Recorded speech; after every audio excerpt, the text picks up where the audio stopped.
Welcome back, everyone, to this week's episode of Booking the Territory, the Unprofessional Wrestling Podcast, where today we are talking NWA Saturday Night on TBS from October the 13th of 1990.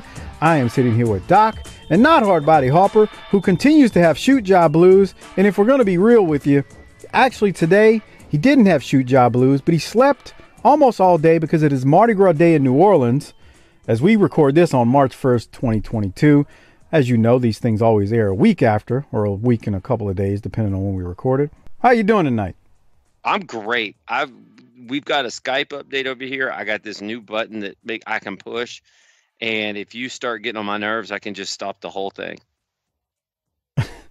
So, I don't think it stops it on my end, but we already had that discussion during the opening of the show, or before the opening of the show. So if I don't like the way this thing's going, I'll just pull the plug on it and go home. I don't care. We're probably all going to get nuked next week anyway. So what is it? Why is this show ain't even going to come out? That's not true. We come out. Bro, let me tell you something. Us and the cockroaches, right, pal? That's right. We are going to the cockroaches. That's right. We are going to.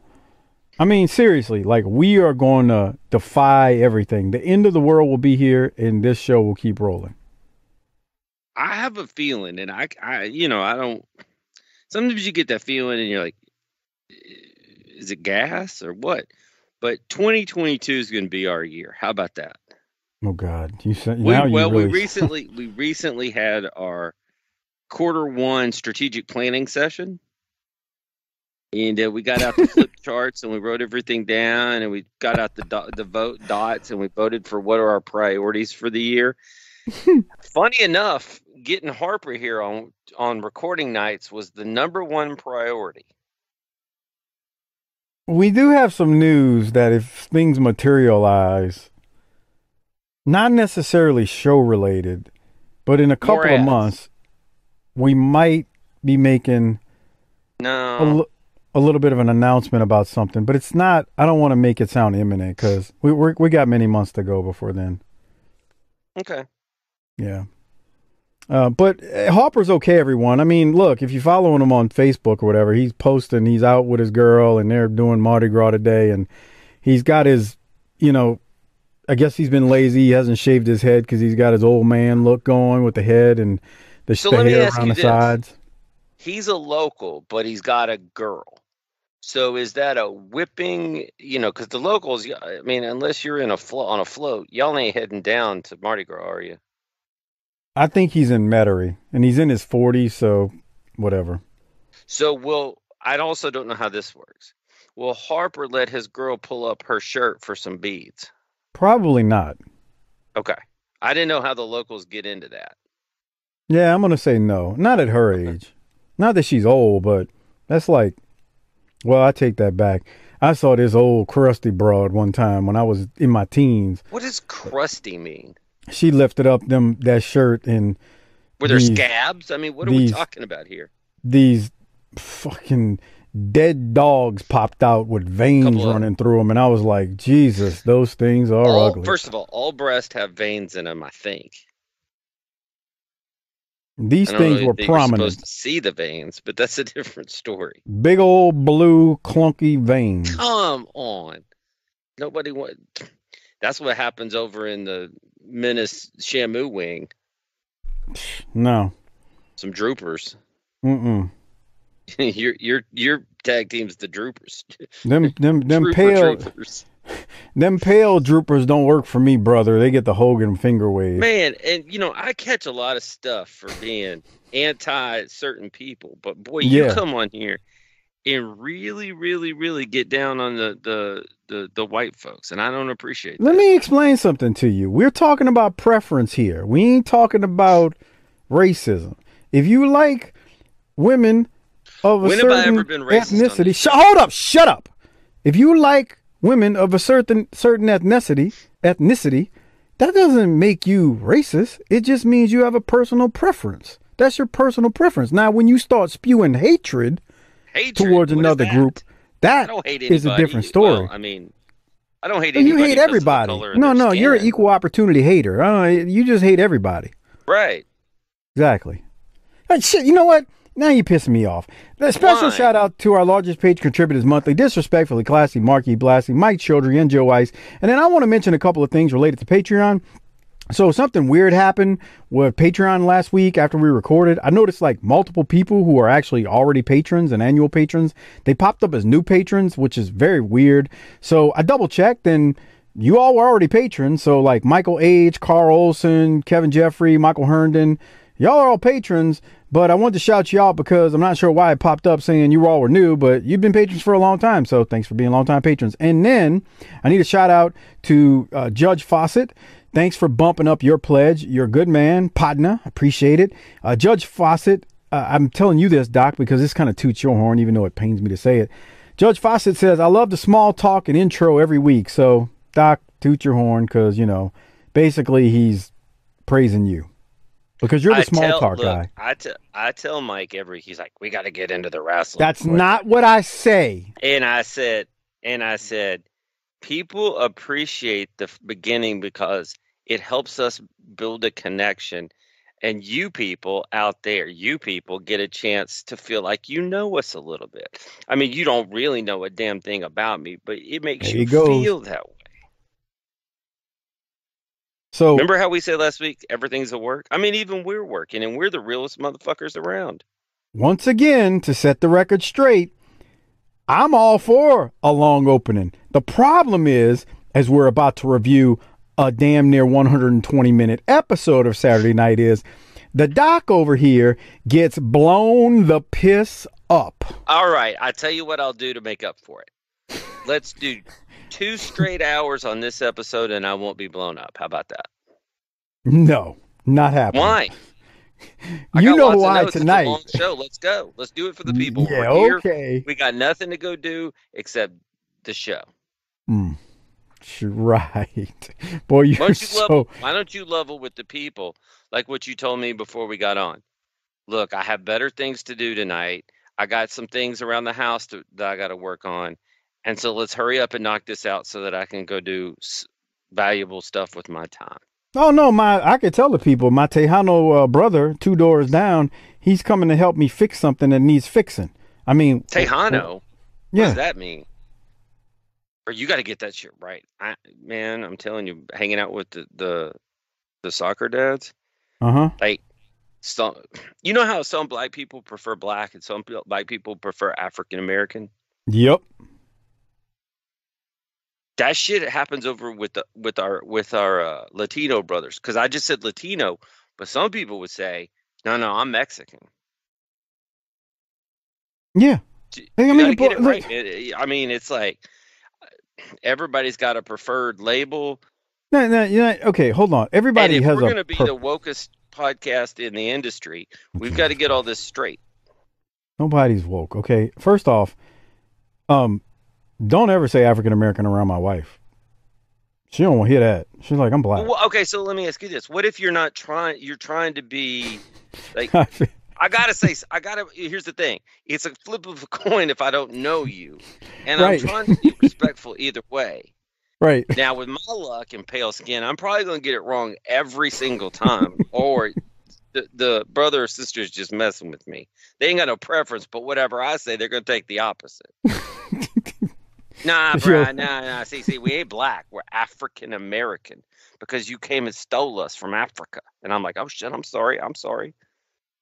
It's a preference, man. Some people like African American. But would she get mad? Or I mean, am I gonna get the she's not gonna get she's not gonna get mad. Okay. She wouldn't get mad, but that's her preference is not that. And it's funny because I'll call you what you want to be called, but I can't read minds. How about that? It's funny because, like, I mean, you've met my wife. She's not light-skinned anywhere near. She's. I mean, you didn't just dip your toe in the pool. You went all the way down to the deep end. I got you. Anyway, so she's dark, and what's hilarious is I got a friend of mine from back home. She is paler than you. Well, I like the sound of that. What's up? But she's black. And oh, well. And if you mention that if you say black to her, she's like, she'll correct you or cut you. I'm African American. Like that's what I mean, I've been around her when she does it to people and I chuckle. I think that maybe we need everybody to wear a lanyard with their preferred labels. No, now you're taking things too far. Mine's gonna say crack ass cracker. That would nail it with you. Crack ass cracker. Cracker. Whitey. Mine would transcend color and just say Booker Man. Booker Man. Real quick, and then we'll. So I wanted to mention the patron. So I mentioned that a second ago, and Judge Fawcett, thank you very much for bumping up. But I also want to shout out a couple of new patrons, Andy H. and Ethan F. Ethan was mentioning he'd been listening for a few months. I found the show, and he finally jumped on for all the extra stuff. So thank you, Ethan, and thank you to all the patrons out there at tinyurl.com/PatreonBTT. Remember, 300 plus episodes on Patreon await you, including the video versions of all the shows that Doc and Harper and I do at tinyurl.com/PatreonBTT. And I actually discovered something recently on the video versions. So I moved the video versions to Vimeo probably about a year ago from Dailymotion because they were acting crazy. And evidently on Vimeo, you can actually download the video. So Ethan, actually, I discovered that while trying to troubleshoot some stuff with him over the weekend. So if you wanted to download the video versions, you can download it and you don't have to like stream it. Like say you're at work and you can't really stream it, but you want to download. Videos take up a lot of space, but it is possible if you have a device that is large enough, unlike Doc's little kickstand. Man, if you work somewhere where you can't get a signal, y'all need to form a union and get your rights. Y'all need to seize the means of production. And if you can't do that, at least that's you go straight for the means of production, but you settle in the negotiations for some Wi-Fi. Yeah. Especially if you can't get a signal. Like if you're in a spot where you can't get a signal, oh man.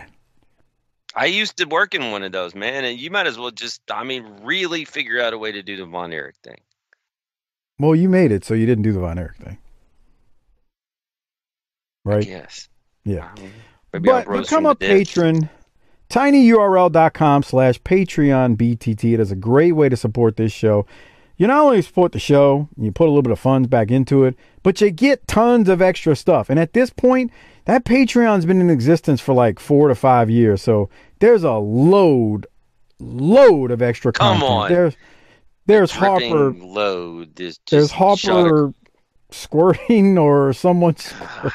God, remember how we were like, I'll never forget him texting you something during that episode. And your immediate thought was, I got to figure out how to get this off my phone. That's it was true. Terrible. Oh, but become a patron. And we watched our and you can little see what we're Harper talking grow about. up. Yeah, he went from dealing with squirters and all kind of stuff to tourist squirters to current lady. God, that episode is so terrible. I made a comment at one point. I he was hope like that 10 by minutes. terrible you really mean Hall of Fame worthy. I made a comment at the end, or like 10 minutes into that. I remember going, "Oh God, Harper, people don't want to hear this, and this is filthy." And I got messages via email on the Patreon page. People going, "This is exactly what we want to hear." There's your market research. You I know, was JR like- will always say, if you got an ass every 10 inches, well, I was like, "Where'd we people go want wrong?" to squirt. My immediate thought was, "Where'd we go wrong?" One of us three needs to get single again so that we have some stories for the show. That would be helpful. Although Harper is full of stories, even from his single days, that haven't been extracted yet, and that's why you're here, because you can normally extract them out. I'm like a Bitcoin miner. I just never forget when, I don't know what the comment was. He was like, it hit him. Brah, I got a story. My friend was banging this deaf chick once. And we were like, oh my God, where's this going? And that woke up Brother Dave from the dead in Australia. It's true. Hey, speaking of our listeners, we had a 5-star review. You want me to read it? I was about to tell you to read that. That way we can get into the big portion of the show with the review. So this reviewer, this is his second review. And the review is called Second Review. Yeah. Which we appreciate. You're going to have to edit this out. I'm about to die. Oh, okay. Oh, wow. Man, it's allergy season, bro. What if you say so? So we have a listener out there who is actually writing books and shit. Yeah. Matter of fact, go on Amazon, search Author Ian Totten, and buy a couple of his books while we're mentioning his 5-star review, his second one. Second 5-star reviews is twice as much as most people out there have done. So there you go. Anyway, he says there isn't a better or filthier podcast out there. Doc's humor is just my speed. Harper is hilarious. And Mills as the straight man is perfect. This isn't for drips like the D-Man. May he never foul our airwaves again. Or the Brain Dead Legions or the Mortgage Mark. But people who like raunchy comedy and old school wrestling. BTT has helped keep me going through some rough times, during some rough times, and I appreciate all that they do. Well, he's an artist writing books. We're an artist being in the podcast industry. Game recognizes game, you know. Yeah, and I appreciate it, Ian. This is a very nice write-up, and as you can see, the D-Man hasn't dripped his way back onto the airwaves, but if he does, it's going to be because we sick the dog on him with Harper.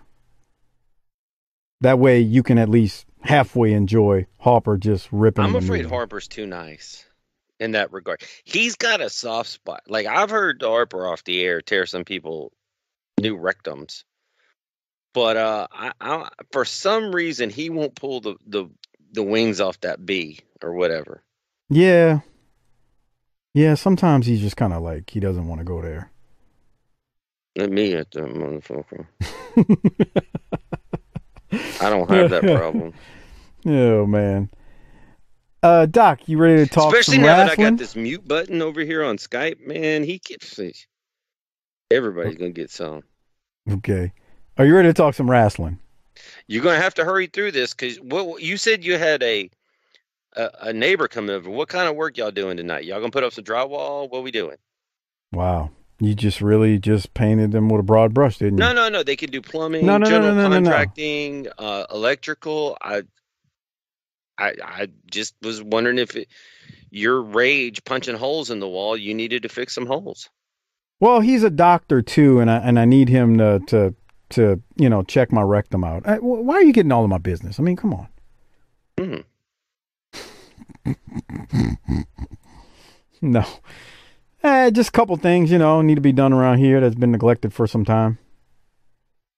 I have a feeling his diagnosis is going to be that shit's all blown out back there. Might need to start over with a new one. Really? Okay. You went there, huh? Hmm.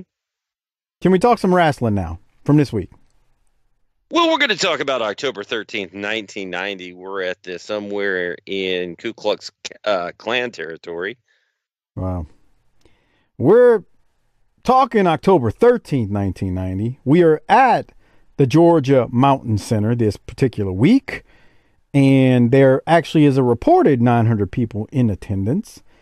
And this, if you believe the internet, was taped or filmed or recorded on October 1st of 90 at the Cobb County. At the Georgia Mountain Center. We were at Cobb County last week. So we got more people here, 900 people, because I think last week we had like 350 and it was empty. And you even made a point at one point. It was like, quiet too. No noise in this building. Give me 1 second, Doc, and I will share this the video from this week's episode. That way you can see it, because I'm already rolling on the video sharing that I'm doing. And let me know when you can see it coming through, and I'll hit play. Oh, he just got hit with. He got hit with the chair. Good job, Sid. Real quick. Hit him again. I need to mention something about this show. Now, keep in mind, this is October 13th of 90. So we're a couple of weeks away from Halloween Havoc. And I don't want you to answer this now when it comes time to do the rating.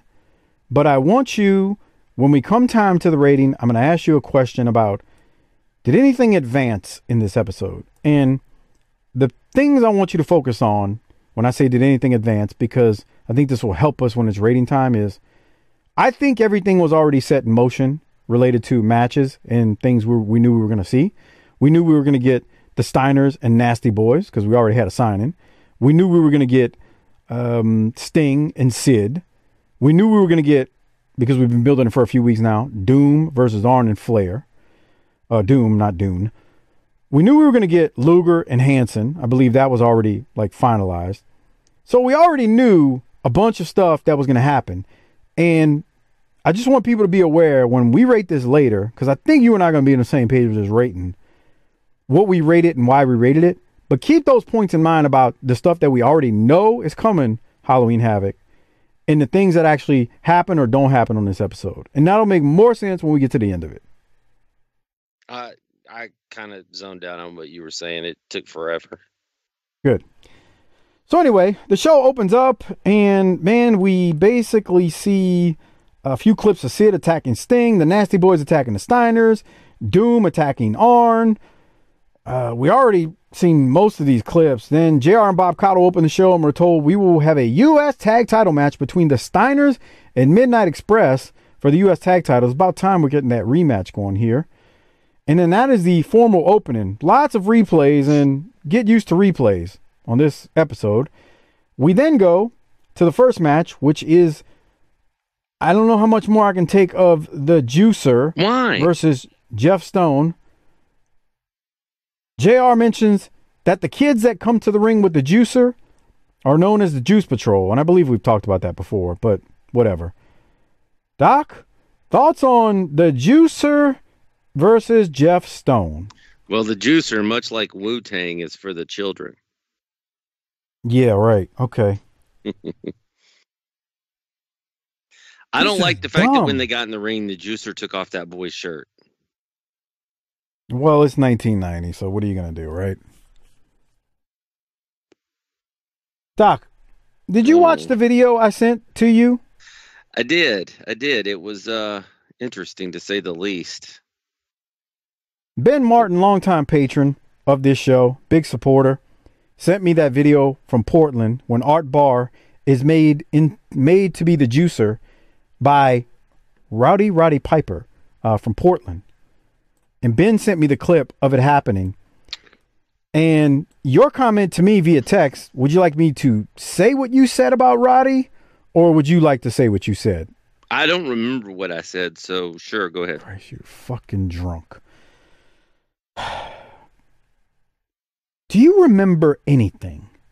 No, I got it.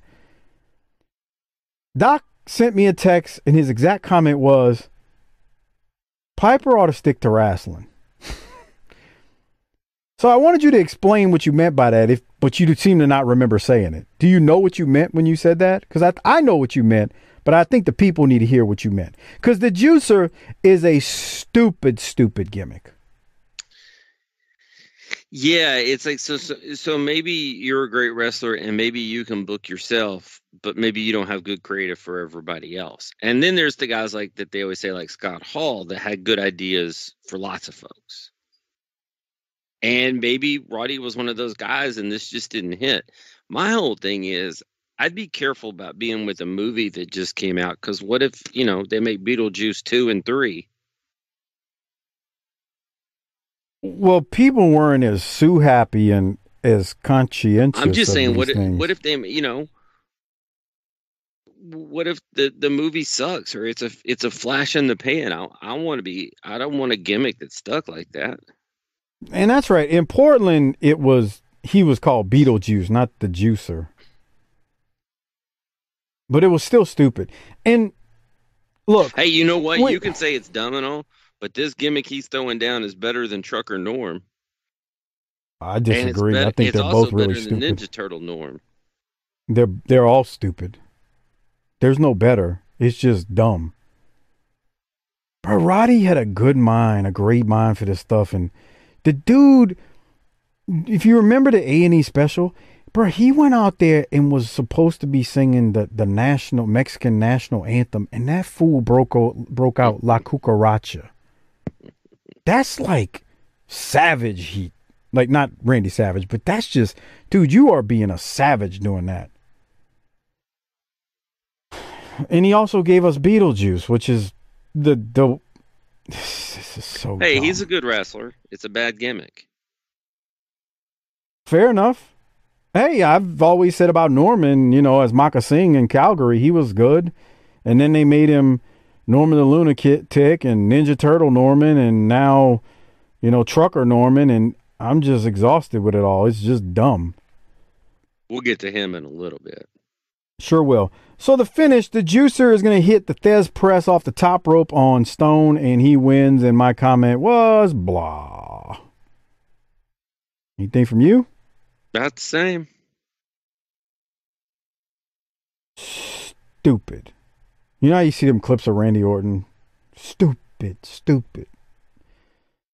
Talking about my boy Kofi in the match where Kofi messed up. I hate Orton for that. But anyway, that's what I think when I see this gimmick. Stupid. So we go from that to, hey, guess what? We don't have a lot of new stuff to advance because everything's already laid out. We still got a couple of weeks before the pay-per-view. Let's show the Nasty Boys and Steiners contract signing again, and the Nasty Boys attacking the Steiners. And we'll show them beating down Rick and Scott and putting, I think it was Scott, through the table. And then we get a replay of the Nasty Boys promo from last week when they were talking about how they were coming and yada, yada, yada and whatnot. They beat the Steiners up, and nobody does that, which was fine, but I don't want to see it again. Doc, did you have any comments about the fact that we ran through, you know, a few minutes of replays here and video clips of stuff we saw just a week ago? Hey, let me tell you something. I was looking at that on the far right, that 156.22, and thinking anytime I could hit fast forward was a blessing. Fair enough. But I also feel like when I'm mad next week about the Go Home show or whenever that is, I'm going to look back and go, man, they sure blew their load early. Yeah, I tend to agree with you. I don't remember the Go Home show and whatnot, but I just the old saying you got, it's not 3 yards in a cloud of dust. It's running the clock out. It's a little early, brother, to be running the clock out on a pay-per-view coming up a few weeks away. Would you agree? Yeah, I mean, we should be heating it up. Yep. So we go to the Nasty Boys versus Gulf Coast wrestling legend Joe Barrett and Keith Hart. You heard me. Any thoughts on the Nasty Boys and them defeating rather quickly Barrett and Hart? I thought it was still too long, but I think that the Nasty Boys are energized here, fully energized by their creative, and they look into it. Energized, huh? Well, you know, I mean, what's wrong with that word? One of those corporate sayings you told years ago on this show about someone. No. Are you telling me the Nasty Boys and Steiners are going to bear fruit? What does that mean? Something you told me, corporate speak, years ago. Corporate speak. Do I speak like a corporate person? Sometimes. On any other purpose? thoughts on the Nasty Boys versus beating Keith Hart and Joe Barrett? No, I'm pretty good there. The Steiners then cut a promo. It's a quick one. Meat and potatoes. I wasn't about to go back and watch last week's to see if it was the same. But it was pretty quick. One of them 30-second gimmicks or whatever. Any thoughts on it? Nope. Yeah, they're not advancing. I hate to sound like this, but it's kind of what it is. We then see a scroll commercial which shows all of the cable providers which are carrying Halloween Havoc. And then there was a fantastic Genesis commercial. That's it. Genesis does what Nintendo don't. Oh boy, Chris Zaha is going to love that one. And Rams and Bears are playing. NFL Sunday Nitro football on TNT. Man, give me the Rams. No, wait, 1990? This is 90. No, Nobody gives a shit about that game. That's not true. No one. No, I would have took the Rams. Yeah, definitely the Rams, bro. But nobody cared. It's not like they were good. I mean, it's only October. I mean, you got the whole Jim season Everett to go. choking out Jim Rome yet? That happened after 90, I think. Okay. You know what's crazy? What would happen if something like that happened today? Oh my God, can you imagine? That shit was hilarious. Bruh, it was something else. You know what's odd? Let me ask you, do you think Jim Everett was there was 28 teams in the NFL at the time. Do you think Everett was a top 14 quarterback? So upper half. If you go look at his stats, it's nothing like groundbreaking. Well, I wouldn't have. If you'd have said top 10, I was prepared to say no. Yeah. I will never forget that game in, was it 88? I think it was 88. Boy, him and Flipper Anderson had like 330 something yards receiving on Sunday Night Football, ESPN against the Saints. Them dudes couldn't stop one man. That's when the Saints defense was good. I was like, how can y'all not stop one person? 330 something yards receiving. I think it is still the receiving record in the NFL. He was too real. Anyway, I thought Jim Everett was okay. He was pretty good. Finished his career in New Orleans, I think. Or maybe he went somewhere else after. But, yeah, those teams are terrible. Okay, we'll keep moving. Again, the Sega Genesis commercial. I like these commercials. That's why I wanted to mention it. Because, again, Chris Zaha, when he saw Genesis does what Nintendo don't, he blasted a Jaworski off into the ceiling. I know he did. What? You people need to keep your fucking shit in your pants. Okay. Gordon Soley is hosting the wrestling wrap-up again, and he first throws us to Sid Vicious and Sting in the contract signing. Again, replay from last week. They showed Sting being attacked, but I don't think we saw Sting signing like they did here. So Sid attacks Sting while he is wrestling the Scorpion. Mostly the same clip. After that, Gordon cuts to Doom cutting a promo in the ring, and Flair and Arn coming to attack them. So I'm going to go to that. Before I do so, Doc, did you have anything else from Sting and Sid? No. All right. I need 2117. We're getting to it. I'm at 2107, so I'll be there shortly. How's that sound? Okay. Thank you. Revenge. And any way you want it, Horseman. Okay, right there. Are you trying to tell me to pause it? I'm confused. Is Teddy on a cycle? Bro, I don't know what's going on with Teddy, because he's got like this shirt that I would call like something that bodybuilders will wear. You can't tell because you can't see him. He's hidden behind Reed and Simmons. He's never been that big, ever. He looks jacked. He looks like the third Doom. Let's keep playing it and just watch it. More prepared to take it on anytime, anywhere. Now we done dusted Arn Anderson off. Now I'm gonna kick a jump. Ric Flair.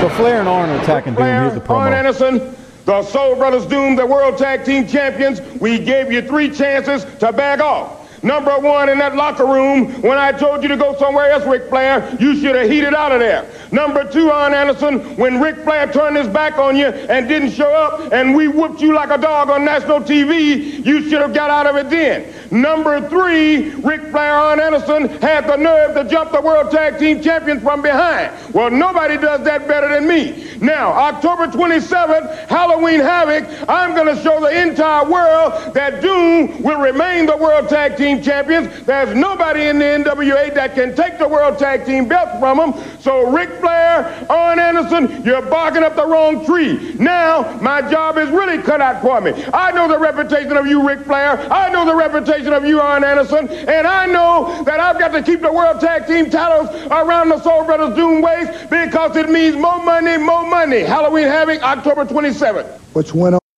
Okay, I think Teddy just had it just was the cut of the shirt and the bagginess of it. Because when he hops out the ring, you can kind of see it's just like flailing at his arm. But you noticed it too, right? He looks jacked.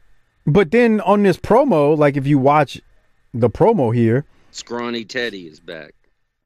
You know, he don't look scrawny, but he definitely don't look jacked. He looks like Scraps right here. He sure does. Man, it's old Scraps. Too bad Scraps. Well, we couldn't tell that Scraps. We couldn't be like, man, you know who Teddy Long is? No.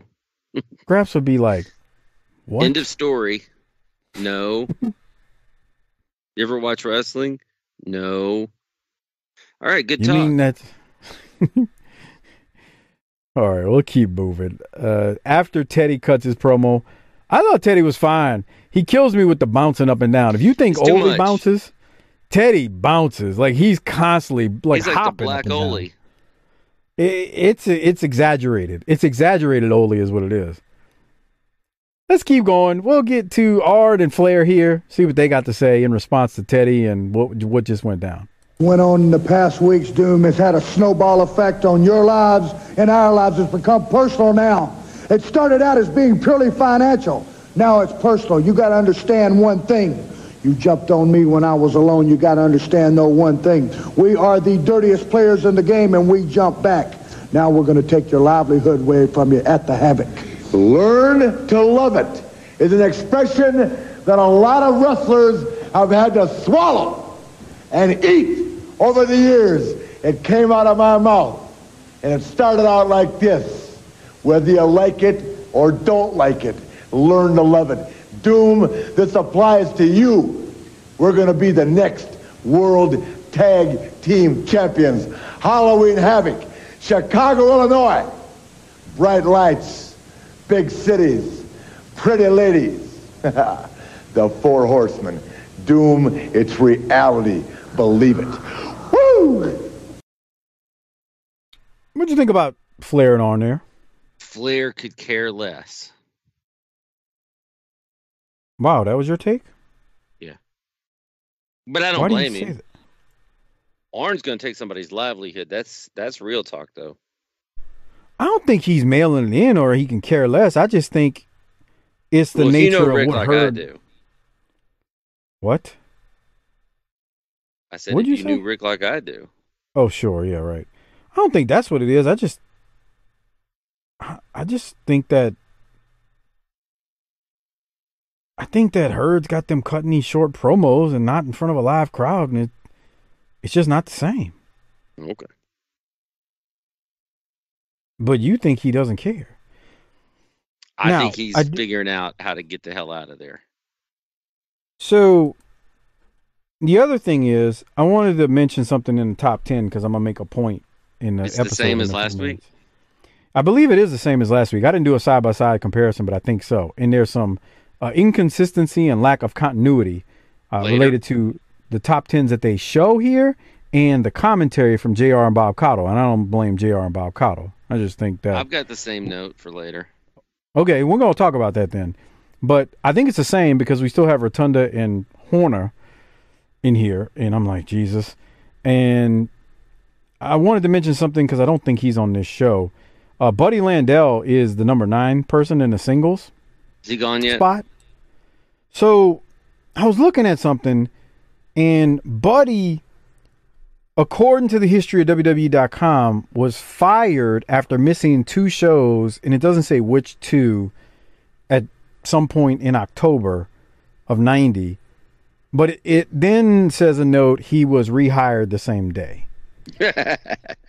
Now, does that not sound like exactly what you would think would happen to Budrow? Yeah. Like Buddy. Hey, just let me talk to him. I'll smooth all this over. Yeah. Like, okay, so to the point you just made, Doc, Buddy gets fired and, you know, he doesn't show up to these 2 shows, which I'm showing he was at a show on, let's go back. I want to look at the record for you. So he was at a show on October the 3rd. So this was taped on October 1st, but he's at a show on October 3rd, which is 3 days after the 30th of September when he worked and wrestled Lou Perez in Florida. So then, then there's a couple of shows in between that on the 1st and 3rd. And we're talking about real dates, not actually television air dates. He shows up on the 4th in Tallahassee, Florida for a show, but he hadn't been at any since September 30th. And a lot of people go, well, it's only, a couple days. Well, back then they worked pretty much every day. Matter of fact, they had 2 shows on October 1st and 1 show on October 3rd. So they're saying Buddy was fired after missing 2 shows. So he must have missed a show on the 1st and 1 on the 3rd. And then he came back and he gets hired. His first match back is on the 4th is Tommy Rich. But I think exactly what you said. Budrow must have fired him. And then do your buddy, Doc, what Buddy said? Hey, man. Now let me talk to him. I'll set everything straight. This is all just a big misunderstanding. Because let me tell you, I don't really have fuck you money right now, So if I got to work with Tommy Rich every night, then so be it. I mean, you ever heard of the Rubicon, Doc? Do you remember when that fool started talking about... God. Is that a top 5 podcast episode of all time? Yeah. Okay, we're talking about Colt Cabana and Buddy. We've referenced it before. If you're a patron, you can hear us actually review it. We reviewed Colt's podcast with Buddy. Phenomenal. It's on YouTube if you want to listen to Colt talk to Buddy. But we actually reviewed it on our Patreon. Reviewed that episode with Colt and Buddy. Budrow is phenomenal in that podcast. And Colt doesn't even know what he's talking about because I don't think he really understood Buddy's history. But Buddy is phenomenal in that episode. He starts talking about the Rubicon and he goes off on this tangent with world history and it's fascinating. I think you'd like it. So go listen to it on YouTube. But anyway, you're right, Buddy. Look, I don't have fuck you money, so let me talk to Herd and I'm going to smooth this over. I ain't had no Peruvian stuff off my nose on the 1st and 3rd when I couldn't make it. I just was, had a couple problems and I was trying to sort some things out. But it was nothing and he's rehired. And Doc, when he's rehired, he's going to work, like I said, through, I think, the rest of the year. So technically he's not gone, as you asked that question.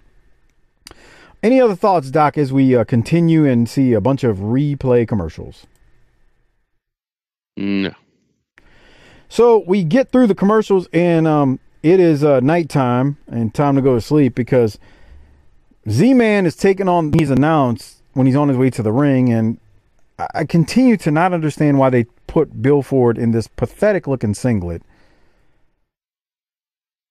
I can't do Z-Man and I'm tired of sounding like a broken record. Doc, what do you have? Fast forward. Did you really? Mm-hmm. Was that bad?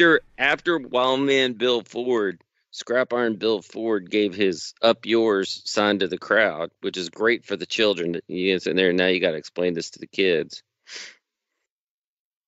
I fast forwarded. Okay.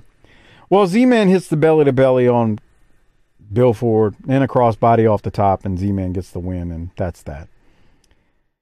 Then we get probably one of the dumbest things on this episode of a very middle of the road episode, if I'm being kind.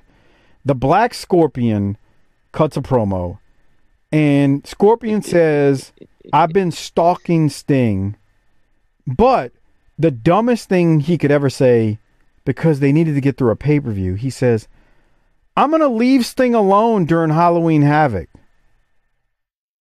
So you wanted to get back at Sting and you've been stalking him, but all of a sudden you're going to leave him alone.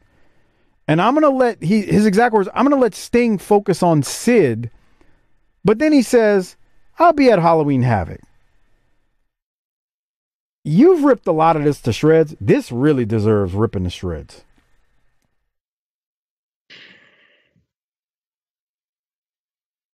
Get your energy up, Doc, because I can see you getting pissed.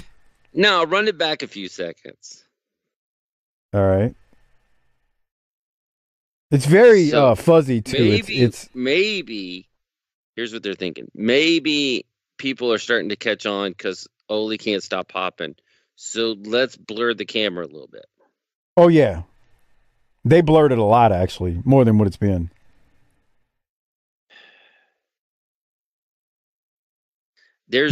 I've lost life force for this one, pal. You know, somebody somewhere still into this at the time.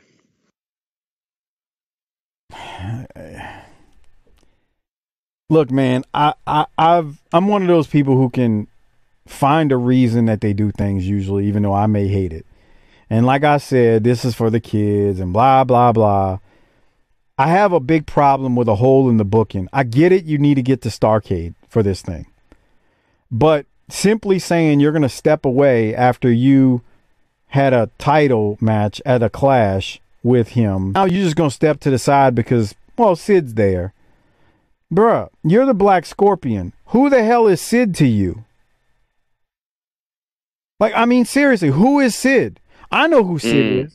But you're the Black Scorpion. All of a sudden, just let Sid go. I'm going to let Sid do this. Now, we know the Black Scorpion isn't Sid. How do I know that? Well, we've seen the Black Scorpion, quote-unquote, wrestle. We know it was Al Perez, but that wasn't Sid.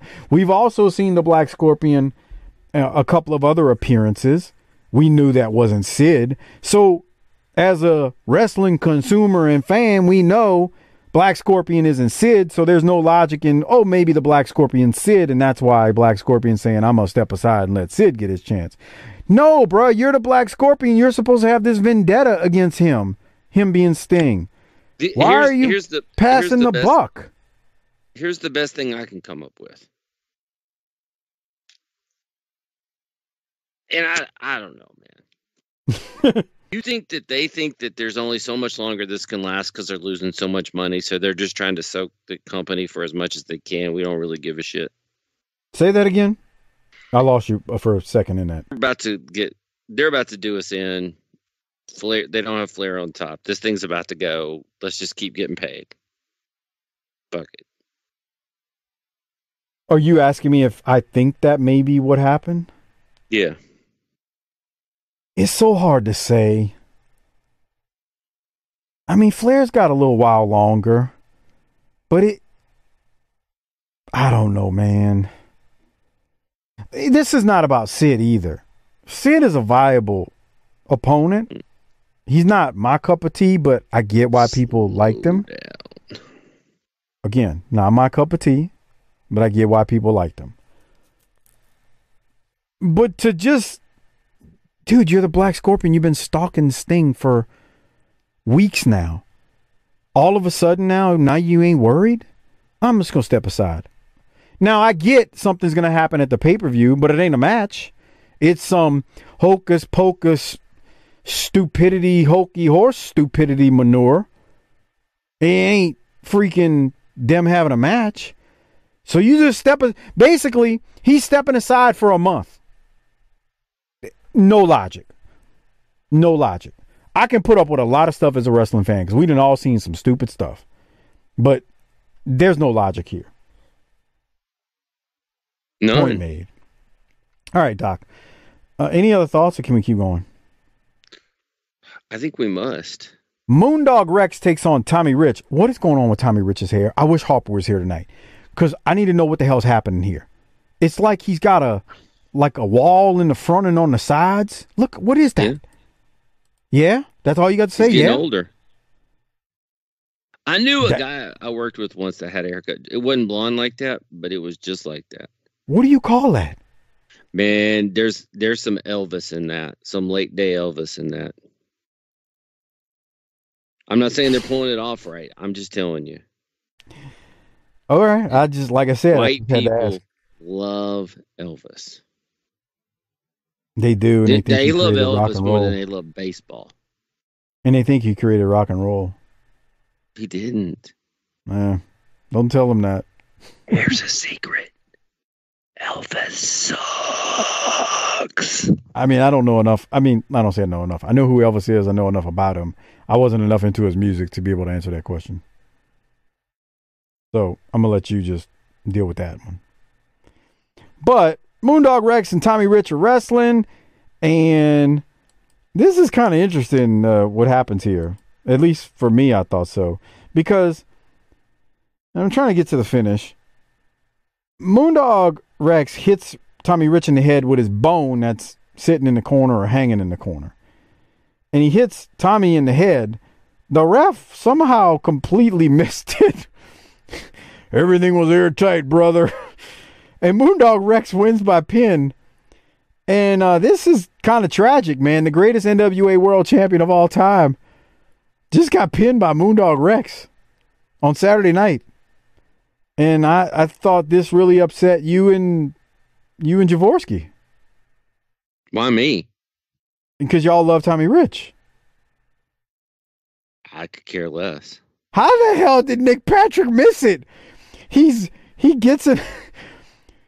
Dude, Tommy Rich is giving Moondog Rex the business. He gets off the ropes.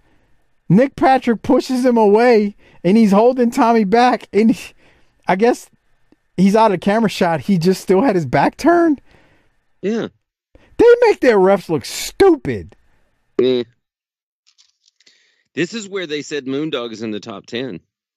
Okay, and that's a good point because they mention him being in the top 10, but we just saw the top 10. Moondog Rex is not in the top 10.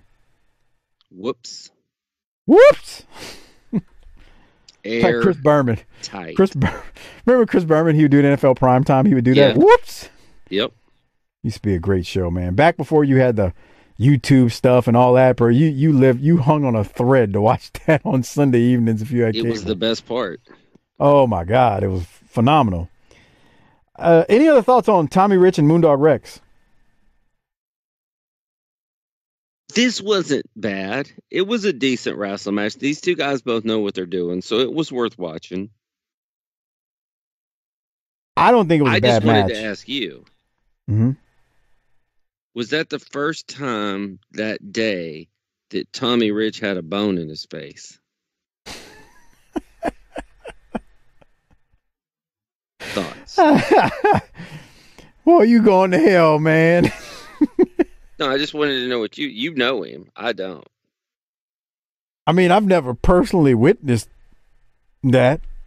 And I mean, he did a run-in on our Smoky Mountain show years ago where he said he got liquored up and his throat was numb and he didn't feel it. But, I mean, that could have been just him being drunk. Oh. Yeah, you know. All right, keeping it moving. Terry Taylor takes on Chuck Coates. We're told Terry Taylor's parents are out in the crowd watching today. And we also told again about the top 10. And they're mentioning here, once again, that Moondog Rex was in the top 10, but he's not. So they do it again. And let's be clear. Doc and I aren't blaming Bob Caudle and JR. Correct, Doc? No, they're trying to do the best they can do. Yeah. It's the graphics people who are replaying the same damn graphic from last week because everything was airtight, brother. Everything. Doc, I have a question. Okay. If everything was airtight, which it never was, even in the 80s, when did it when did it jump the shark, the airtight? Because, I mean, we can go back and look at 80s stuff from even World Class or Mid-South and go, okay, that wasn't airtight. But when did it really jump the shark with these old timers? I think it's when they started doing like way in advance tapings at down in Orlando. And you'd have title changes, but guys still coming out on TV with their belts. And then you had times when, like, if you... WCW Prime used to come on Prime Network, which was at one time Fox, maybe now it's Bally's, Fox Sports. And Prime may not have aired on the same day for you. It may have aired a week later for someone else. I don't know if you remember Prime. I do. It used to come on, I mean, this is like the mid-90s.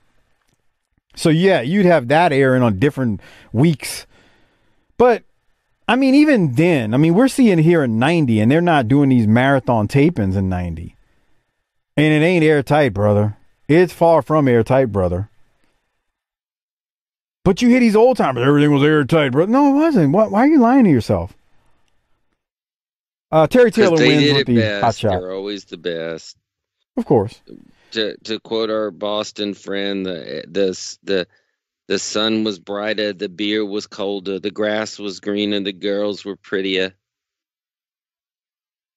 Right, all that we stuff. We don't remember things accurately. No, we don't. Well, Trucker Norm is back, and he does another public service announcement for Halloween and making sure the kids are safe and don't eat candy that's been tampered with and all that stuff. And Doc was close to the Von Erich thing right now. Is that correct? Listen to something he says here. Play this. All right, let me go back to when he starts that way, because it's short. It's not long. All right, here we go. Hold on. Hello, everybody. This is Trucker Norman in Norman's Corner. Look at all these great kids here. All right. You know something? I love these kids. I'll tell you what. Halloween Havoc is coming up on October 27th. I want to remind all you kids, ask your parents. You can't get that at home on TV. That's a pay-per-view special. So you ask them to order that in and get ready. That's the biggest wrestling show of the year. That's my favorite time of the year, too, Halloween. But remember, wear all that fluorescent clothes and be safe and listen to your parents so nothing bad happens to you. Be careful. I love you all. Dear God. What if your parents are bad people and then you're listening to them? Well, I mean, now you. Oh, okay, well that makes sense. What about selling the pay-per-view to kids like that? Well, I mean, you know they need to get parents' permission before calling, right? Okay. The thing that got me though was he said all these great kids. Look, kids aren't great just because they're kids. There's some shithead kids too. Yeah. In fact, I'd go so far as to say just about every kid that's not mine is a shithead kid, but that may be a little too far. Okay. Luttrell choked the coach at the age of 3 or 4, so He's learned from that and moved on. Really? Okay. And he's white, so he really didn't get in trouble for it.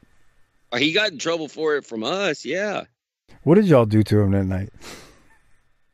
Bro, I never forget you came to work and you were like, Mrs. Doc jumped in his shit.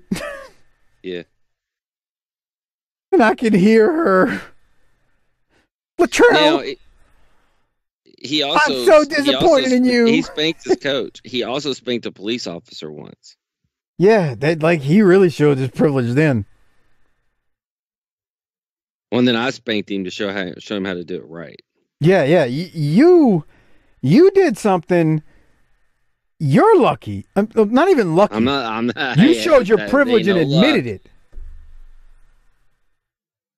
Doc got pulled over for a tail light. The police. That's what I'm saying. He got pulled over for a tail light.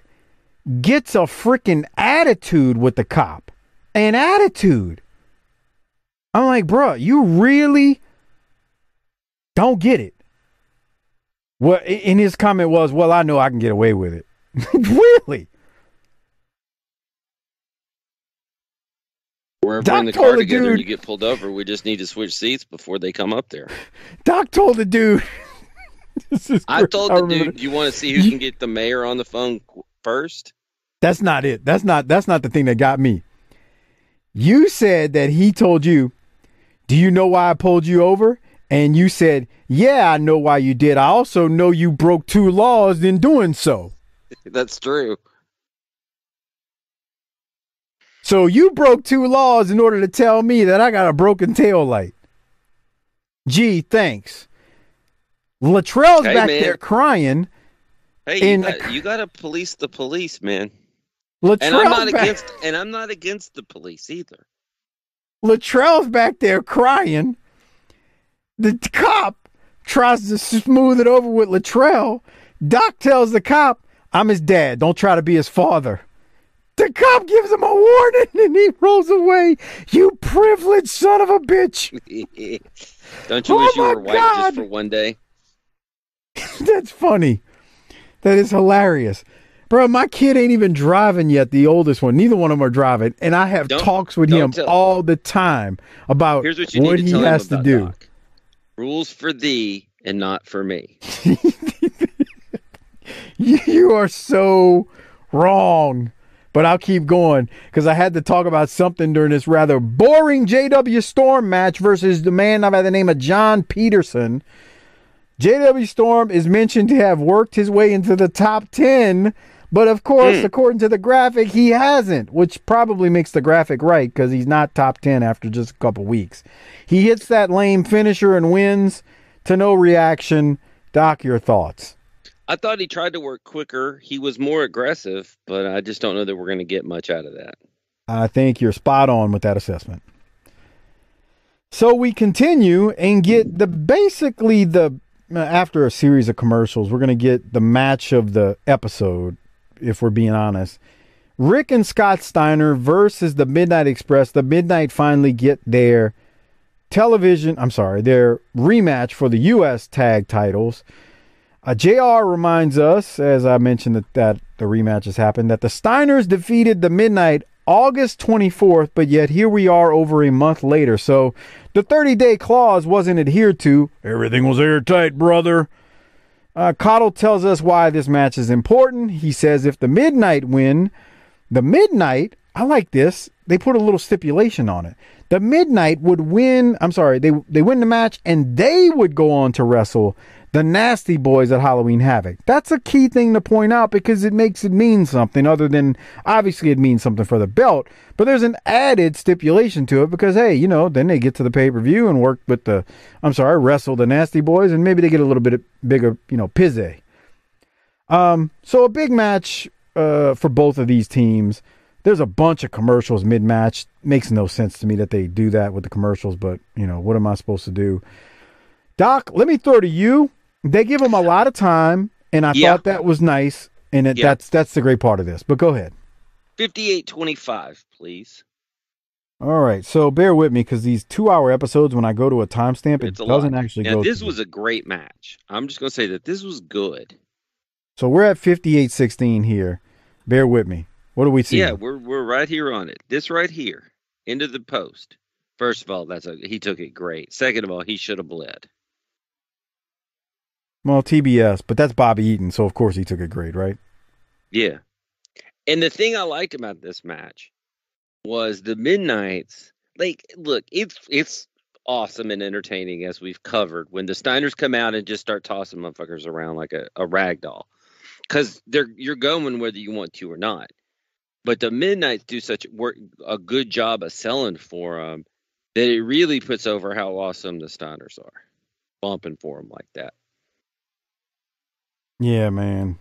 I think you nailed it. There was a top rope bulldog at one point. The crowd came unglued. Look at that. When you get 4 dudes in the ring, is this and it? A manager. Look at the crowd standing. Look at the crowd standing. Near side, and then boom, hit it. People happy. Bobby Eaton's dead. Look at the crowd. So let me rewind it, and I'll actually play the audio from it. That way we can hear it happen. So we gotta hear a bunch of saps cheering. Yeah. Reverses it, and he's got Bobby Eaton on his shoulders. He's got beautiful Bobby up on his shoulders. Whoa. There's the dog face. A bulldog headlock right off the top rope. Beautiful Bobby must make the tag here. Sweet Sands pulls him outside. You know, one of the things that don't come through in the audio, Corny's reaction when it's happening to Bobby, you know, he's distraught, and that's what a good manager does on the outside. They actually sell too, which is how it should be. They're part of the proceedings. They're earning a check. You're damn right they are. So, I mean, I wasn't surprised that this was going to be good. I mean, we all kind of knew it going in. Yeah. There's a, let me go to one. What other timestamps do you have? None. All right. So right about here, I'm going to hit play. I've got a note. Rick Steiner hits Stan and Stan goes flying out of the ring. So watch this and listen to the audio. I think it was a surprise cheap shot, Jim, that it really caught him off guard, and it was a surprise shot. But, you know, after you see the Nasty Boys, you think more about it. I'm not so sure that's the case. Again, it doesn't come through in the audio, but the visual, again, if you're a patron, you can see it, tinyurl.com/PatreonBTT. Basically, Stan is just standing in the middle of the ring as Rick Steiner comes off the ropes.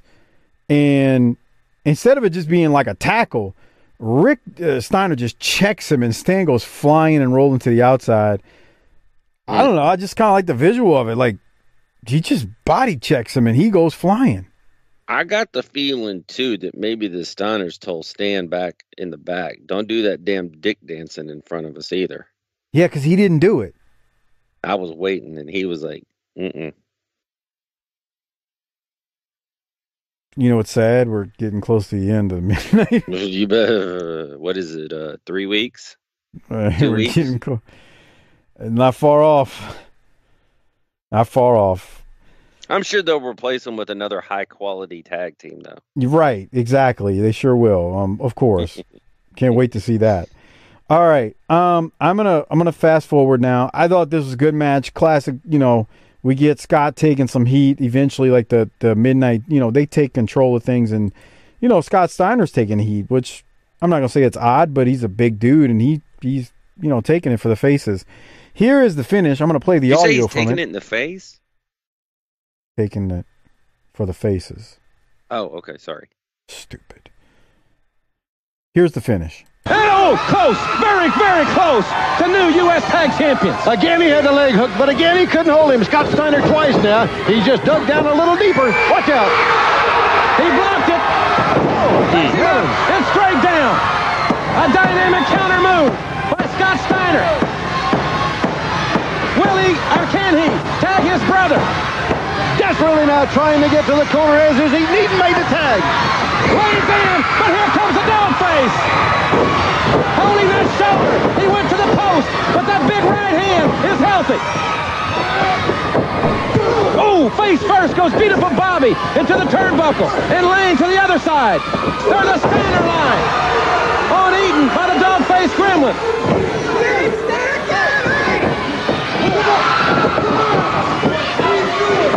All four men now.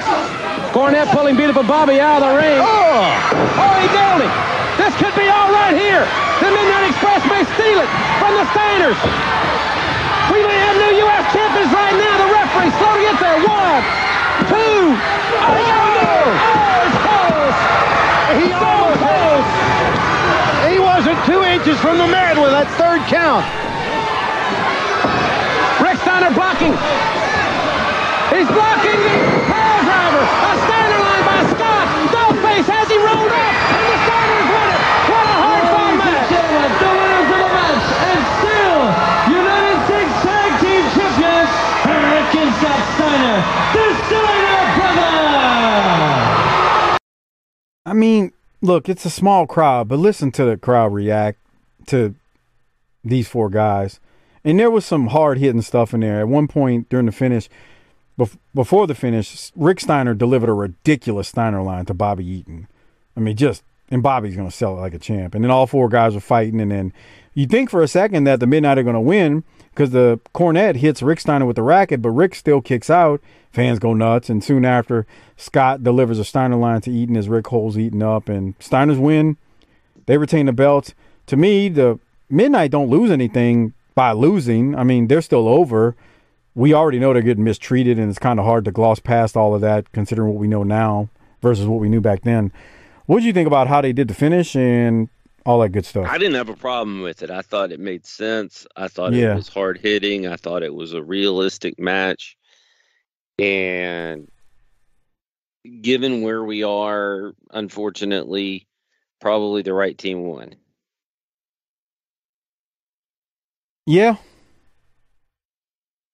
It's a shame the Midnight Express are here. They took the belts off of them. No shame in the Steiners having it. But it's a shame that, for the most part, last year, would you say the Midnight Express have been just not used right? SST, Dynamic Dudes, what are we doing? And the Dynamic Dudes feud was okay because, like Cornette has said, Herd stayed out of that. So there's that Steiner line I was talking about, the Bobby Eaton. Jesus. So that, that feud was probably okay because the Midnight ended up turning real heel again when Cornette turned his back on the Dynamic Dudes. And I don't know, we just like the Dynamic Dudes so much that it probably made sense. They were misused and they're getting ready to leave. And it's Bobby sticks around, obviously. But it's kind of sad, we're not going to see this anymore. And you think about going back to 85.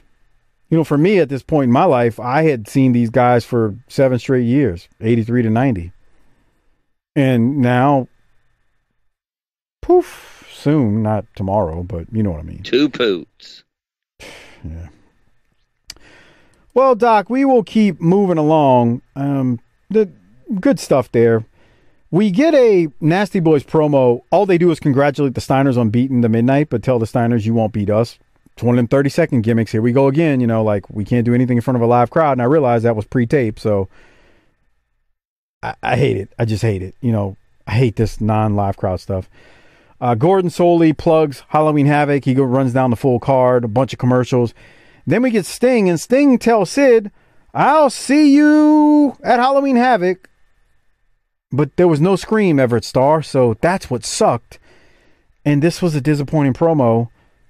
I don't really know what to take from it other than Sting says, I'll see you at Halloween Havoc. I'm sure Doc had some much better notes on it. Take that me? As a no. You wanted me to say something? Yeah. Shit. It wasn't good. No. These promos... I mean, here's the thing about that. Look, you want to say that Sting connected with the kids. I'm not going to argue with you. You want to say that he had some sort of weird charisma. I'm not going to argue with that. You want to say that you think he's better in the ring than I think he is? I'm probably will give you that. But what I want to know, and we'll never understand, is that while he was out of the ring for 6 months, why they didn't work with him on promos, or maybe they did, and this is what you get. But why isn't he taking that time to really hone his craft? And the real answer is he wasn't that into wrestling. I think that's unfair. Okay. I just don't think he... You know how Ric Flair said he learned how to throw a punch? What? Say that again? You know how Ric Flair said he learned how to throw a working punch? Goddamn, pal, pronouns he. Do you know how Ric Flair said he learned how to throw a working punch? Are you saying he is in Sting or Flair? Flair. Enlighten us. He said he nailed a string from the ceiling and threw punches at it until he wasn't touching it. Okay, Point yeah, is, all those old timers say that. Okay, well, sometimes this shit takes some repetition. I don't give a damn how much repetition you gave Sting. He wasn't going to cut a good promo. You know who the modern day guy. You know who the modern day Sting is? Oh God, please! I want to hear who you have to say. Ronda Rousey. Oh no, she's better than that, promo wise. Are you serious? 100%. She makes Sting look like Luthez and Ric Flair. You're trolling now. No, I'm really not. You're trolling. You're trolling.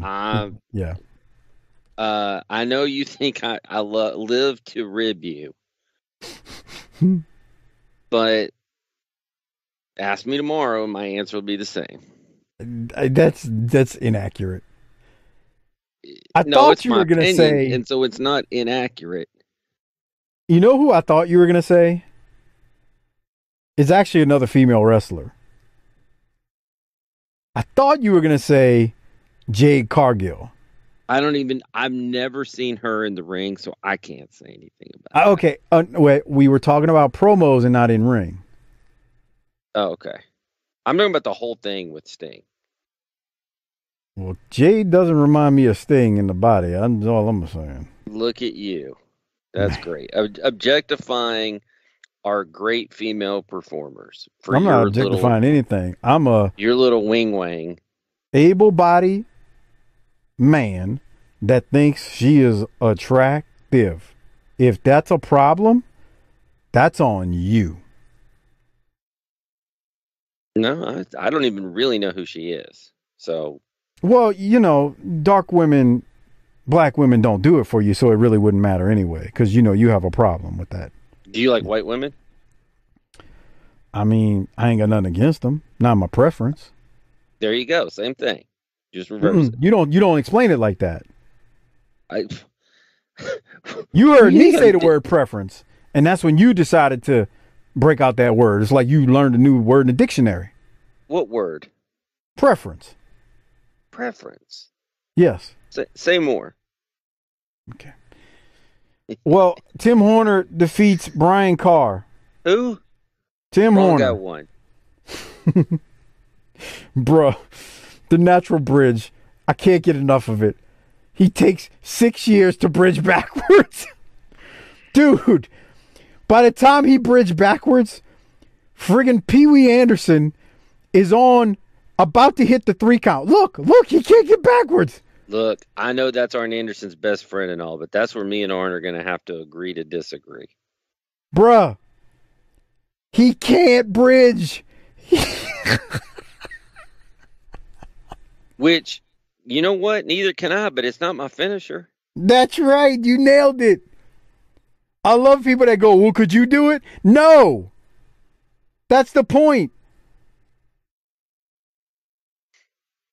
It's not my finisher. It's his.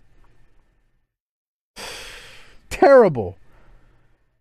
God bless you, Tim. All right, Bubba. We keep going, and we get a promo from Sid, and Sid says he's going to beat Sting and win the belt at Halloween Havoc. Paul Lee then asks Sid to come on the Danger Zone next week, and Sid says, I'll be there.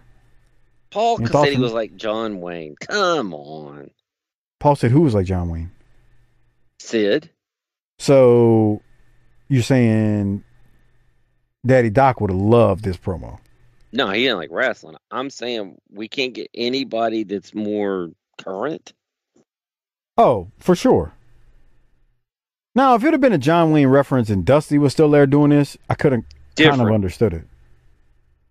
But, I mean, Jim Hurt is old, and Ole's old, so who knows? You know, I don't know. Doc, I know that the graphic behind them, the green screen, the Danger Zone is WWF, light. But don't you think it's kind of cool, the whole Danger Zone graphic behind them? It actually looks good to me, or no? Yeah, I'm fine with it. Okay. Yeah, I mean, it was fine. We get a bunch of commercials. Nothing to note for me. And then we get the Southern Boys versus old friend Death Row and Hassan Farouk. I don't know if I'm saying that right. I can't quite remember. But I think it's Hassan Farouk. Doc, we get a picture-in-picture promo from the Master Blasters here talking about their match versus the Southern Boys coming up.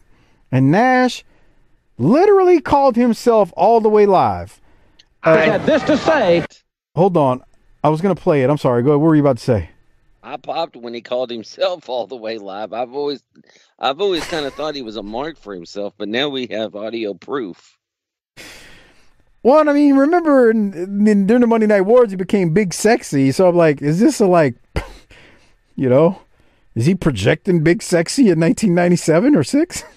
Let's listen to the picture-in-picture. You'll hear what I'm talking about. How about the Southern Boys? Halloween Havoc, Southern boys. Baby, you got it all coming at you. You're gonna find out exactly what it is to be Master Blaster. My partner Blade, myself Steel, all the way live. Halloween Havoc. I don't know if you noticed it. That's his new partner now, Blade. What's it mean to be Master Blasted? Bruh, you don't want to know what came through my mind when I heard that. Drenched in jizz. Yeah, I mean, with all these morons we got, out there who... Morons?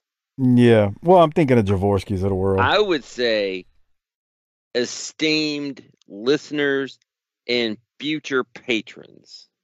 Jaworski's an esteemed listener? Is he a patron? That guy is a moron. Is he a patron? Yes. Been one for a while. There you go. So even if someone's a moron, they're...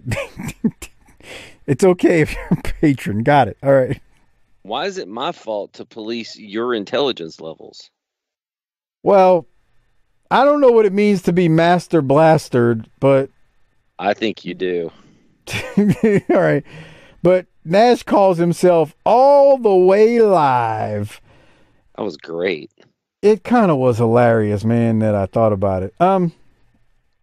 So I'm going to go to the finish, unless you have something before then, because there's a botch at the finish that I kind of chuckled at. I don't think I saw anything in that. No, go ahead. So Farouk isn't the best seller, Hassan Farouk. No. So in the finish, Farouk takes a back bump when he's supposed to jump up so that Smothers could hold him up while Armstrong hits the missile drop kick on him. He just falls backwards, and Armstrong then has to headbutt him instead of actually just hitting the missile drop kick. You'll notice it now that I've said it. So I'm hitting play on it. They're about to get rid of Death Row. Boy, guy. He rolls out. And then watch what Smothers. He's trying to... Zeep, zeep. You see? Smothers is supposed to pick him up and hold him, and since Armstrong's already up on the top rope, he was set to hit the missile drop kick. And then Armstrong had to make sure that lump of shit didn't move on him. Right. So that's why I think he waited for a second. Yeah. Credit Tracy Smothers and Steve Armstrong for covering it. But you can tell the guy jumps up and Tracy's trying to hold him up. And like you said, he just felt like a friggin' wet turd. Look, here it is. Bloop. And yeah. Airtight, brother. But, he's an enhancement talent, so I'm not trying to beat him up too bad. But he really didn't know what he was doing. If Harper was here, his exact words would be, "This guy sucks." That was what he said. From there, we get a series of promos with Stan Hansen and Lex Luger. And basically, they're like the quick 30-second variety. Stan's saying he's... coming for Luger at Halloween Havoc, and Luger's meat and potatoes. Lex tells Hansen he made a mistake, but now he's got to face him at Halloween Havoc, and he's not going to win. And I don't know. Did you have anything specific? Again, these generic green screen promos are for the there's birds. No emotion to it. It's happening in a sterile environment, which takes the oomph out of it. And they need to get this on. I was interested in it. It's taken so long that now I'm kind of losing interest. Let me ask you a question. What's worse? Okay. These sterile promos in front of the green screen that are 30 seconds to a minute with guys that know how to promo, or the crap you see on Raw, 15-minute, 10-minute promos with two guys going back and forth having a conversation like no real humans ever have. I'm going to go out on a limb and say neither. Okay. Yeah. Wow. That's what I'm doing. Because I watched Raw last night, and it was painfully bad. He sent me a text. He said, Raw is horrendous. It was all he said. They lost Latrell. Too long, man. But we've had that argument for years. On the very first episode of BTT, we said too damn long. Your exact words. I said, what do you think, Doc? And you went, too damn long. I remember that. Well, and it's still like that. So I don't want to see that, and I don't want to see this. What I want to see is people cutting personal issue promos in front of a crowd in a way that turns the heat up. If you want to see an example, just go watch Magnum and Tully and Baby Doll. Now, Magnum assaulted a woman and kissed her. I mean, that's wrestling, dude. And Dusty Rhodes. Do you think that was the worst thing that happened to a woman in front of a wrestler that day? No, but it wouldn't play well. You know, I mean, we had this discussion back then. It wouldn't play well in 2022. And then, you know, so Magnum assaults her and grabs her and kisses her. And David Crockett, she likes it, she likes it, she likes it. And then, you know, not too much longer after that, in January of the next year, in 86, Tully slaps Baby Doll, physical assault on a woman. We don't condone that here at BTT. And then Dusty, in saving her, comes out and says, don't you ever put your hands on her. She belongs to me now. Belongs. He claimed ownership. I want you to come out to the room after you're done recording and tell Sasha she belongs to you. She'd laugh, but yeah, it might not play well. Not if you sell it right. Sure. Start by demanding a sandwich. When I tell her, there's things that she'll see me watching with old school wrestling, and she's like, what is that stupidity? I can't give you an example, but she looks at it like it's not inhumane, but the dumbest thing ever. Well, if her high horse didn't need stilts, then maybe we'd let that go. But she ain't in there watching, you know, C-SPAN and, you know, science shows. So let's don't get it twisted. She ain't watching brain surgery, is what you're saying. No. Yeah, I agree. All right. She's watching a bunch of trifling heifers do a bunch of trifling heifer shit. Man, who are you telling? The Rock and Roll Express are taking on the Ring Lords. We talked about them last week and maybe the week prior. I'm trying to remember. But anyway, Jose, I appreciate Jesus, I'm sorry. I appreciate the message to me about them in Puerto Rico.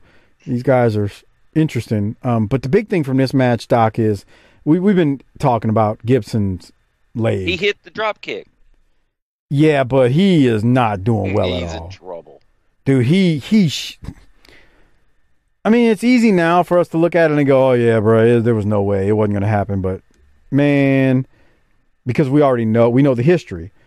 But when you watch him limp around in this leg, man, it's a miracle he was working every night. It really is. Because he can't go. I mean, he has moments where he's doing okay, but then you can see it's like, dude, this knee is gone. Did it cut into his rap banging? So I'm going to assume he went with the horizontal positions. Hey, you can work around some injuries. That's not a problem. Yeah. You know what you're with doing. that, and sure. I would assume he's had enough time in the ring, if you will, to know how to work around that injury. Bro, he cringed. Look at him hit this double drop kick. Watch him hit it. He doesn't get any air, for one. And watch when he lands how he cringes. He's wincing. He didn't like that. No, that. Oh. I mean, he hopped up gingerly. He's not good, bro, and you can really, really see it. And I actually think he's trying not to sell it as much as possible, but his knee is shot. And I'm just going to tell you right now, we still have 13 minutes in this turd to go. Man, at this point, I was like, do I really want to be on a podcast? I feel you, bro. I feel you. Real quick, Doc, it's his left leg is okay because he jumps off of that, and I know what happened. The right knee is the bad one. It bangs the mat. Yep. When he comes down and he winces. And this show is so exciting. That's what we're talking about here. Gibson's knee injury. And, can he get around and do some rap hanging? Boy, what a show. Boy, we really, man. Breaking new ground. Oh. We need to go to a promo. It is Arn and Flair, and they're being interviewed by Missy this time. So earlier we heard them, and now we're going to hear them again. And because it's Missy, boy, we are listening. So let's see what they got to say. And I'm here with Arn Anderson and Nature Boy Ric Flair, two of the Four Horsemen. And guys, I know the problems that you're having with Doom, but can't you just sit down and become friends and not fight about it? Missy, friendship's out the window now. We're talking about world championship belts. We're talking about money, prestige, notoriety, and most of all, we're talking about the honor of being the Horseman. When we tell the wrestling world we're going to do something, it happens. And we're telling Doom we're going to become the World Tag Team Champions. Right, Double A? We thrive on being overachievers. We thrive on adversity. Adversity builds character. A lot of people in this world don't believe Ric Flair and myself can rise to the occasion. Tomorrow on the main event, we're going to give you a real graphic example. We're jumping on the Rock and Roll Express. They're a fine team, 4 times world champions themselves. We're going to dismember them before your eyes. Take that as an example. Woo! And we'll be back right after this. Doc, who are the Horsemen right now? Wyndham, Sid, Arn, and Flair. No. All but... You're about to lose it because Elvira's on here, so let me pause so you don't lose your mind. All but Sid. Arn and Barry Windham and Flair. That's a nice trio of horsemen. 3 out of 4. Would you agree? Yes. We see Barry Windham on this episode? No. We got a pay-per-view coming up shortly. He didn't have much to do with the last one. Halloween Havoc 90. We can't get Barry involved in some stuff? Nah. The reason I say it's generic Rick is Rick ought to be, people like you don't talk to people like me. That kind of thing again. Mm-hmm. I remember when I broke into wrestling, your kind dressed over there. That kind of stuff. There you go. What? Nothing. What if I told you there's a Barry that wrestles at the pay-per-view, but he's not named Wyndham? Is it Horowitz? It's a preliminary match. Is it Barry O? No, you nailed it. It's Horowitz. It's a preliminary match against Tim Horner. There you go. That'll warm up the crowd. It actually will. I'm dumbfounded. Barry Windham is not booked in a singles match at Halloween Havoc. What are we doing, bruh? What are we doing? No, I'm dead serious. Like, what? I don't get it. And we're destroying the town. That's what we're doing. Now, as I say that, some spoilers out there, people are going to be like, but Mike, you forgot about, I get that, and we'll talk about it at the pay-per-view, but they could have still did that they did and gave Barry a match. Like, that's all I'm saying. Why does Barry care? He's getting paid both ways. I agree, but the problem is we got talent in this promotion, but we don't know what the hell to do with it. All right, Well, I'll keep moving because we're in year 1 of about a 5.5 year run of that. Look out. Here's Mike's TV main event. First they show a clip from NWA main event with the Freebirds attacking Allen Iron Eagle and the Renegade Warriors make the save. And then we get the Renegade Warriors versus State Patrol in the main event. And they give these guys a decent amount of time, not a ton, but a decent amount. The Renegade Warriors are scheduled to wrestle the Freebirds at Halloween Havoc, so stay tuned to see if that goes down the way it's scheduled. And the Renegade Warriors end up defeating the State Patrol here with their Tomahawk finisher, and they win. Wrong team won, but it is what it is. Doc, any thoughts on this? Because this is the main event, and boy, I don't know if they really go off air hot. FF. Man. So, now that we're at the end of it, let's go back before we rate it and hand out the Rolex. Remember all the stuff I said about the matches that are kind of already booked and we know are going to happen, right? Did they advance anything, or was this just 2 hours of let's run the clock out? I'd say it was mostly 2 hours of let's run the clock out. By the way, the Junkyard Dog wrestles Moondog Rex on the pay-per-view. Well, that'll put butts in seats. Woo! All right, man. Unfortunately, JYD needs 2 seats to get his ass in. You haven't watched that pay-per-view ever or in a long time. How long do you think that match goes? I'm pretty sure it's ever. So real quick, how long do you think that match went? Just off the top of your head. Just take a guess. I'm not going to tell you. We'll talk about it at the pay-per-view. JYD and Moondog? Yes. Well, there's got to be a cap on it because JYD would die if he stays out there too long. So I'm going to say it's going to be a painful 7 minutes. Let's do the Price is Right rule. How many minutes without going over do you think it was? Because I think it's easier to say 7 with not really, worrying about going over. You got to worry about going over or you lose a $20,000 car in the Showcase Showdown. So 5 minutes, that's what you're going with? Yeah. We will reveal for the patrons at the pay-per-view how long that match goes as we review it. All right. I'm not going to answer it now. We will reveal it then. So you can become a patron at tinyurl.com/PatreonBTT. Get access to Doc and I reviewing Halloween Havoc 90 in a few weeks when it comes up. Again, tinyurl.com/PatreonBTT. We're going to rate it, hand out some Rolexes. Like I said, Doc, they haven't advanced anything. It's a shame. Very much, like you said, frustrating watching this because it's 2 hours and we're trying to make the most of it. It's just very, very frustrating. And we got too many guys with too much talent not doing anything interesting. Which is why I'm giving it a C, and I think I'm being generous. Yeah, you are. Okay, what are you giving it? D+. Yeah, I don't know if I can blame you, to be honest. I can't blame you. So then we need to hand out the Rolex. And before we do so, what we need to do is get the Braves into spring training so that we can get these shorter episodes. Bro, this is October, dog. I'm worried about that. Yeah.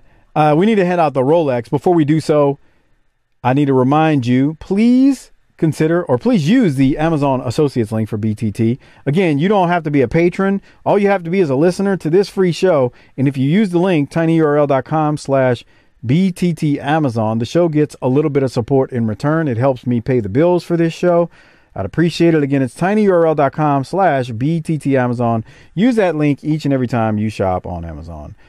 Give the link to the wives, girlfriends, side pieces, whatever you have in your life. Put it in the browser and tell them to use it every time they utilize Amazon.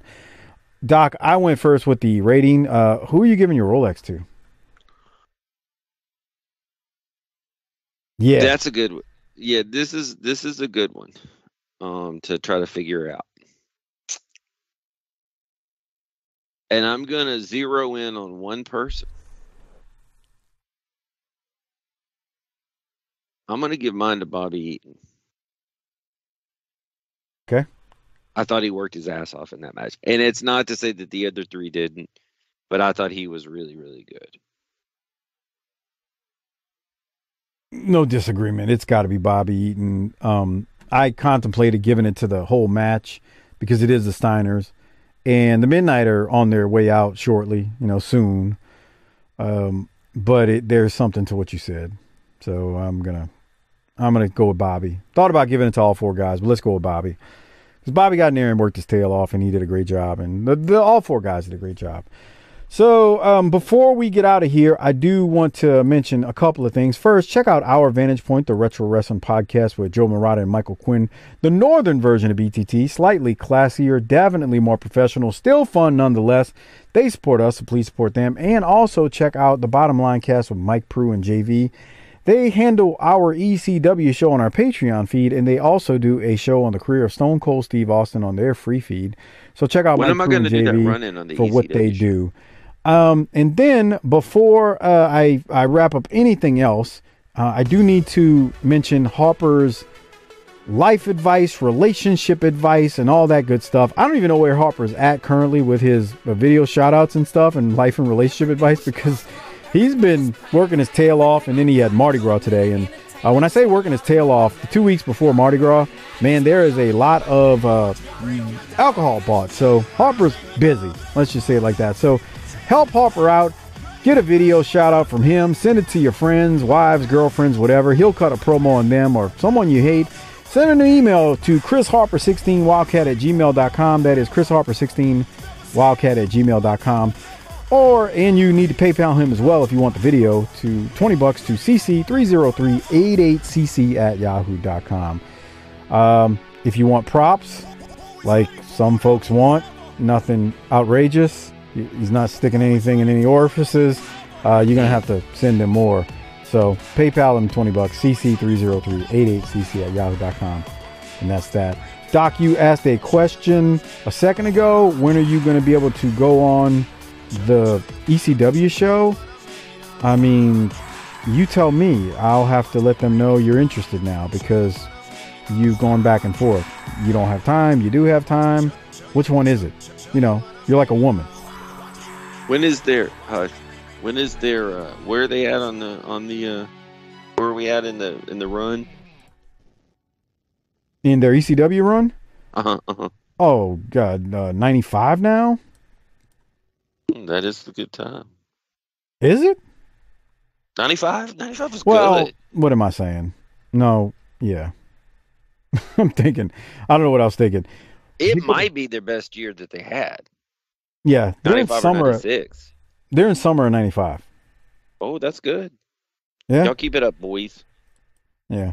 He'll join when y'all are done with the run. What?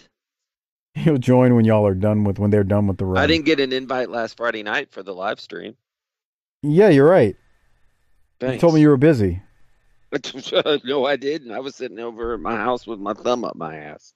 Okay, so you're lying to the people. You didn't invite me. Bruh, if you took a sip of alcohol every time the little fella got insulted with a short joke, you'd have been drunk inside of 5 seconds. Pretty bad. That's his fault for being short. He was given plenty of reason for short jokes, too. With his short picks on the NFL. Oh, God. All right. Anyway, I think that's all I got, Doc. Did we miss anything tonight? I'm trying to remember. Now, you got to go get to your drywall. I do. I'm surprised he hasn't knocked on the door yet, so I got to go check in with my Tejano neighbor. You got to do some manual labor with Manuel. No, his name is not Manuel, but okay. See, that's pretty racist on your part. Tejano is a Mexican-American inhabitant of southern Texas. Southern Texas. Yes. This ain't Southern Texas. There's actually a couple of different meanings. Some definitions state a Texan of Hispanic descent. But you need to ask him what he prefers to be called. So before y'all get to work, y'all need to sit down at the breakfast table and have a drink and figure out what to call each other. Dog. He was helping me one time with some stuff in the front of the house. And I believe in paying people for their services. So, I was trying to give him some money. I'm like, bro, what do I owe you? Like I'm trying to give him a nice little chunk of change because he had been out there doing some work in the Texas heat, summertime. And before we started, he was like, man, just get the case of beer, Yeah, see? And I'm like, you didn't know how many beers was in a case, I bet. No, I went and got a case. And bruh, him and my other neighbor What'd you say? How many beers is that? 24. Okay. Him and my other neighbor, who was helping too, dude, they were crushing it. And this is you the took one and only sip of one and went, ew. Oh no, I was drinking Henny. The neighbor, one of the neighbors, I see him drink a lot all the time. I mean, he can put the beers down. He must have just guzzled too quick because it was hot out there. Bruh, it hit him. He starts puking. Yeah. I was like, Hey, what man, happened, dude? I love my Mexican friends, man. They're the best. Dude, So they're awesome. One of the dads at the soccer was telling me, this is genius, dude. I don't know if I should tell the story actually, but I'm gonna go ahead and tell it since there's no names. He was like, so my buddies play on a adult team in Dallas, and Like soccer every team? once in a while, huh? Adult soccer team? Is that what? Yeah. Okay, I'm just clarifying. And he goes, every once in a while, ICE would show up and harass them. Oh, Jesus. So they decided that all the ones with papers would be the ones to run so that ICE would chase the guys with papers, and that would give all the guys without papers times to get away. I don't believe that. That's genius. That's not true. It's not true. No, because then the ones without papers would need to feel comfortable enough to stay there. Because No, they got to go, man. That's your chance to get. Nah, bro. I don't believe it. Blend into the scenery at that point. They're lying to you. That's not how it went down. So you're calling Mexican people liars. I'm not calling Mexican people liars. I'm calling the dude that told you that story a liar. Huh. Therein lies the difference. Oh, okay. But that is funny. Well, good luck with your repairs tonight, asshole. Okay. Damn, man, you gotta get all hot about it, bro. Sheesh. No, I gotta go now. I do too. I'm kind of hungry, man. Time for some. What'd you say last week? Time for some supper. I need some supper too. I didn't have any before we recorded. I'm getting a little hungry. Somebody's gonna take that story you said get offended. When it was what? all you were doing was repeating what this gentleman told you. I think it's genius.